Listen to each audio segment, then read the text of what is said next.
Hey guys, so today we got something a little bit different. I want to try and incorporate more of these radio style discussion videos where I have a guest on and we just sort of sit down and talk about an issue or, certain hot topics that are going on in the game. So let me know if you guys want to see more of these kinds of videos. And yeah, without further ado, let's get into it. Hey guys, so this video is not going to be super relevant for most players. But I still think it's important to document my thoughts on this issue. And if there's anyone on the Legends team who is watching this video, then I hope this serves as some kind of, decent criticism. And I also do have Bebop joining me today. What's going on? How you doing, guys? I thought that since he's finished rank 1 in multiple different seasons, he could sort of provide us with a bit of personal insight into the discussion. That could just be helpful in terms of making this stuff easier to understand for you guys. And I will leave a link to his channel in the description below. I'm sure you guys know him, but if you don't, check him out. He's one of the best players, so has some good stuff over there for you guys to check out. Hey. So the overarching topic that we're going to be talking about here is matchmaking in PvP. Now, we're currently in the midst of yet another 3x RP season, which everybody obviously loves so much. But I think that is definitely going to amplify a lot of these issues, but it doesn't mean that these issues aren't, doesn't mean that they don't exist during like regular seasons, because they do. And before we jump into the issue itself, I think it's important that we sort of talk about how matchmaking in Dragon Ball Legends actually works. And keep in mind that we don't know absolutely everything. Like we don't like have the code in front of us and we're like, oh, okay, yeah, I see how this is working. But over the course of like the past 2 years this game has been out, I think people have been pretty much able to deduce to a fairly reasonable degree how the matchmaking system actually works. So, I mean, do you want to just give them like a rundown on how like opponents are chosen and stuff? Well, essentially, I'm assuming it's just based off, they go based off your region, and they try to match you off to the player that is closest to you in that region. So, essentially, if you're in the United States, they'll try to match you with somebody from the United States, probably even go deeper as to the state or whatever. But, of course, it's never like that. So, of course, you'll probably be matching up against someone farther away from you, and they'll keep on searching for the best opponent for you. But I guess over time, it tends to kind of just kind of gets worse, or it's never, there's kind of never an in between, but it really all depends on who you get matched up with and how the connection can affect it or whatnot. Like, it just really all depends. I'm not really sure how in depth the server is with that, but right, I genuinely think that it's a little inconsistent. It could definitely be better with matchmaking. Oh yeah, 100%. And so some of the important things that I just want to highlight are basically region locking. It's not like technically locking, but like if you're someone who's based in the US, you're never going to fight somebody who's based in like Australia or someone who's based in Japan. And I think a lot of that has to do with what's called an ECD file. That's part of like the game files in your device. I think there's like a code or something within that file that designates your region, and that's just based off of your location geographically. But even because for me, I remember when I was over in Japan, and I was playing Legends, and I was still matching up with people who were based in the U.S. So I think it doesn't like change as you like move places. So if let's say you started out in like the U.S. and you moved somewhere else, like you moved to like, I don't know, to Spain. Right. I don't think that the ECD file would just then recognize that you moved and then be like, oh, okay, well now he's in Europe, we're going to change his matchmaking location. I don't think that's how that works. Yeah, I think it's specifically locked to that region as soon as it's originated. As soon as you create it, it's like, all right, this is where it started from. This is your origin. This is your background. So you started in the U.S. You're gonna finish it in the U.S. So even if you move to Canada or whatever, it's still specifically U.S. region locked. Yeah, and there is logic behind that, because like for example, if you were in the U.S. and you queued up into PvP, like you would obviously prefer to match up against somebody who was also in the U.S. and not somebody who was like in like Siberia or like Russia or something, because the lag would just be horrible and you wouldn't be able to play the game basically. Exactly. So I think that's what their logic is behind that system. Yeah. But there obviously are pros and cons with that, and we'll get to that later. But The last thing too, just to mention real quick, is that matching is based on rank and not RP amounts. So what I mean by that is, let's say you get to rank 50, and this really only applies to people who are at rank 50 for the most part, because generally, what is it, like 6,000-ish RP to get to rank 50? Yeah, about. Yeah. So let's say you just got to rank 50, and you have 6,000 RP, and you're like, okay, cool. I'm rank 50 now. Hopefully, I'll be able to play against some good players now. If you queue up at rank 50, like, the chances that you get somebody else who has like 6,000 RP and somebody who has 20,000 RP is like it's the same chances, because they're both at rank 50. Like, the ranks, that's because that's the highest rank, right? It doesn't go up or down like at that point. Right. So the problem with that is, if you're trying to climb and you have like 15,000 RP, like for me, like I'm actually pretty highly ranked this season. I think I'm at like almost 16,000 RP now.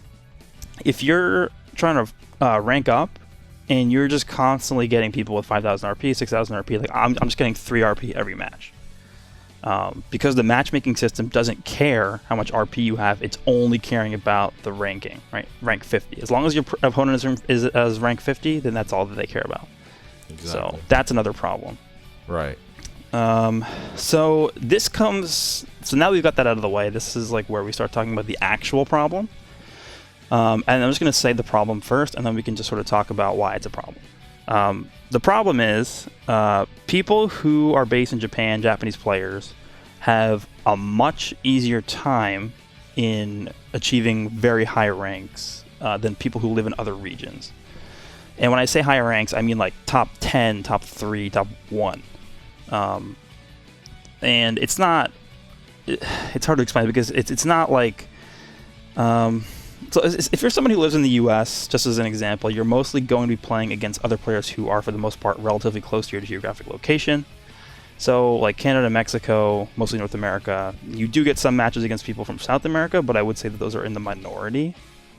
And it's no surprise that a large concentration of the top-ranking players on the leaderboards are Japanese players. So... Yeah. Those highly ranked players, like if you can go back into your Legends game and go to the leaderboards, and you can actually look at the past top ranking players, and like how many of the top 100 would you say are Japanese players?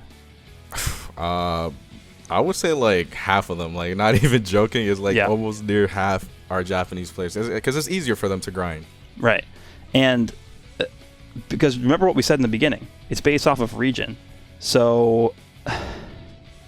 Those highly ranked players, all being Japanese, are going to be playing against each other, which means if you're someone who's trying to get to rank 1 and you're based in the US, you're going to be playing more players who with lower RP amounts on average than if you were based in Japan. And that's not a knock on non-Japanese players, it's just the game being based on a Japanese IP, and people who live in Japan tend to grind harder, longer, etc., whatever, all that good stuff. And in addition to that, since Japan is only about the size of California, the match quality is going to be much, much better, since people are generally closer together geographically, as well as the internet infrastructure just generally being very good over in Japan. So, I mean, with less lag, obviously, skilled players are going to have a much higher degree of control over the outcome of the matches, because if there's less lag, it's just, you'll be able to time things better. And we both know when there's lag... you can't really time anything, right? So it's always fun. It's always fun. Yeah. So I mean, if you guys have seen my PvP videos, I complain about lag a lot, but it's not like it's not like a shot at the game. It's just the way it's unfortunately set up. But because you've been ranked 1 a bunch of times, and yes, because what I'm trying to conclude from this video is, you being based in the U.S., how much more would you say, or do you think, because we're never going to know this, how much more do you think you would have had to play, how much less do you think you would have had to play if you were based in Japan as opposed to in the U.S.? Because in the U.S., like we just talked about, like the competition is going to be much lower, which means you're going to have to beat a lot more players that are worse than you. See, like, I feel like you said earlier, there's like a pros and cons with this. So, like, let's just say for now we're gonna talk specifically U.S. versus like Japan, like as far as region goes. So for U.S., like you said, it's just a longer grind, but it's fairly easy because of the lower RP/matchmaking. But if I were based in Japan, it would be, I feel like since they're more competitive and they tend to grind just as hard, if not harder than us, it would be more of a competition. Not to, like, again, it's not to knock anybody from US or anybody or any other region. It's just to say that since they're more consistent with, you know, trying to grind to the top 50, like, this isn't just, okay, let me just barely scrape it to top 10K. No, they're trying to go for like top 100, top 50, top 5. Like, obviously they're pretty worthy players. So if I were to kind of be in that kind of region as well, it would just, I think it'd be much more difficult, but I'd spend much less time playing the game if I were to, of course, win all my games consistently, because I would be matching up against these players with such high RP consistently, as opposed to US, who, if let's say I have 16,000 RP, because like that's always fun to have, and then having to play against somebody with 6K RP, you know, it's on a daily basis, it's just like, all right, this is going to make me blow my brains out because I'm only getting 3 RP or 1 RP. And if I lose, oh my God, that's an hour's worth of grind down the drain. And even compounding on top of that, you get into like the laggy matches where even if you're playing somebody who's significantly worse than you, you can just get unlucky. And like, let's say, like, it's so laggy that you can't even control what you're doing, and then they rising rush and they kill your best unit, and all of a sudden you're about to lose against somebody with like a third of your RP, and you can't do anything about it. Right. Sometimes that happens. Yeah, sometimes it happens. Sometimes you're just that unfortunate to have matches out of your control. It just spirals down, and you know. Yeah, and then like, because what we're trying to say is, on average, the RP difference that you're going to see between you and your opponent is much bigger. For like people who are outside of Japan versus people who are inside of Japan, just because more people are playing, more people have higher RP on average in Japan, so the match quality is going to be better, less lag, all that stuff compounds on each other. Right. And it just makes it overall a lot easier for Japanese players to get higher ranks. Exactly. And that's something that we see happen, like, just based off of the current rankings too, because if you look at the rankings earlier in a season, there's going to be a lot less Japanese players because they don't have to start worrying about that grind until the latter half of the season. I think a lot of the top ranking players haven't even started grinding yet. No. And it's like, for us, we have to start like immediately if we want to try and gun for the top 10. That's basically their best method, because they don't have anything to worry about. You know, they can grind at whatever time they want. They could say, you know what, it's the last week of PvP season, let me grind now, because I know for a fact I'll pair up with the the best RP players in the world, and I'll get the points that I need to, you know, secure my position at top 10. Like, you know, they don't have to worry about, okay, well, now I'm at 10K RP, maybe I'll face somebody with 6K RP and I'll only get 3 points. No, it's they're consistently getting these high ranked players just to get these, you know, just to leech off the juice. You know, they get that bonus, they get the huge amount of RP, and you know, they don't have anything to worry about because, you know, almost all the players in that region have such a high amount of RP consistently. Yeah, because when we're grinding, like 98% of our matches are against 3 RP players. Yes. So when we finally get that one match where it's like, okay, this guy, you know, he's within 3,000 RP of me, like, I have to actually play the game and like actually pay attention and stuff. That for them is going to happen a lot more often than us, and that's the problem. Right, and if they lose, it's okay. Yeah. So what I want to conclude from this basically is, I've seen some people talking about this for various reasons, but for the reasons that we laid out in this video, I think it might be beneficial for them to maybe start looking into separating the leaderboards by region. Maybe make like an NA region, maybe a European region, then maybe like an Asian region or an Oceanic region. I'm not sure how many people play the game over there. Basically how they did it last year for the tournament. Right. Like Yeah. That would be perfect. Yeah, that actually is a good point, because they actually did separate that by region, I think. Right. So the reason why I say this is because if you're comparing Japanese players to every other region, that's like, I think I mentioned this to you earlier, that's like you taking like NBA basketball teams and ranking them against like European basketball teams. They don't play each other. They're not part of the same like league, but you're still ranking them. It doesn't make any sense. Right. It's just a completely different like ranking system essentially, because we're people who aren't in Japan and on the Japanese servers are instantly at a disadvantage. So in my opinion, that's just not fair to people who are trying to rank up on the the non-Japanese regions. So Exactly. I guess my solution to that problem would be to separate the leaderboards into different regional leaderboards. So I don't know what you think about that, but that's probably what I want them to try. At least try it, see how it works. I don't know. Right. I mean, I think that's an interesting idea because, like I said to you earlier, I think I'm kind of in between with that because I kind of understand the purpose behind it. You know, they want to make it a global competition. They want to see, okay, like number one, they think, okay, this is the best player in the world, quote unquote. But, you know, they want to see every other player from every region competing for this number one spot, and you know, because this is a global thing. But then, you know, it kind of like dampens the title a bit. Like, okay, he got number one NA specifically, but that's not the world, you know, that's not a global thing. But then again, I can see your point as far as it being separated, because again, like, it's just more torture for us to kind of consistently grind just to secure this spot when other players from other regions, specifically Japan, has it, you know, a little easier. But I mean, again, like if they were to separate it for just one season, I think that'd be really, really cool and interesting, and we can see how it goes from there, progresses, gets worse, whatever. But it wouldn't be something they couldn't. I wouldn't be opposed to it.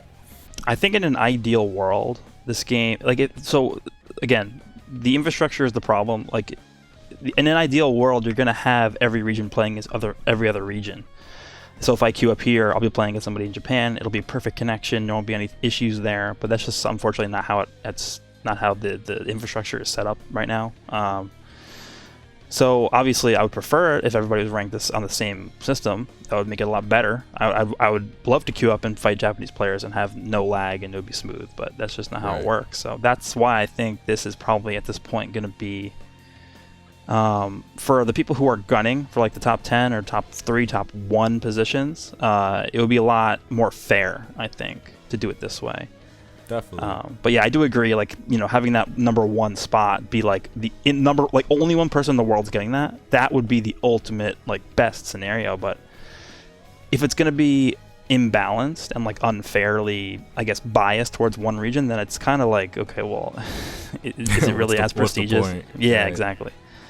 All right, so I think that's pretty much all I had. You want to add anything before we get out of here?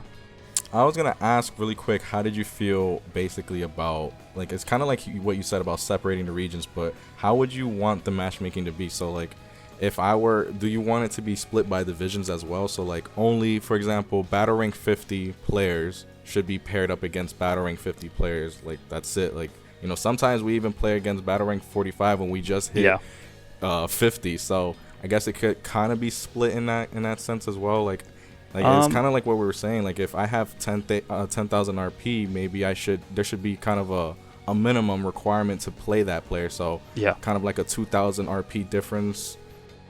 Yeah, I think the reason why it's based off of rank and not RP is because if it was based off of RP, you probably would be waiting a bit longer in case the game couldn't find somebody.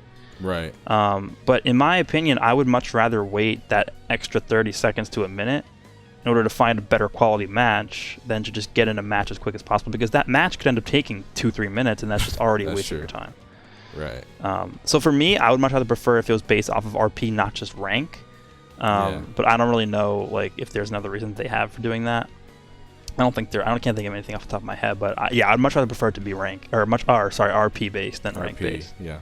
Yep, I agree. Yep. I don't have anything else to say about that though. All right, so yeah, I mean, again, like I said in the beginning, this video isn't really going to be super relevant to most people, but I just thought it was important that you guys understood the problem, because this is something that became apparent to me this season specifically, because I am, you know, grinding pretty hard. I'm like top 30, so seeing a lot of 3 RP matches for like 8 hours in a row.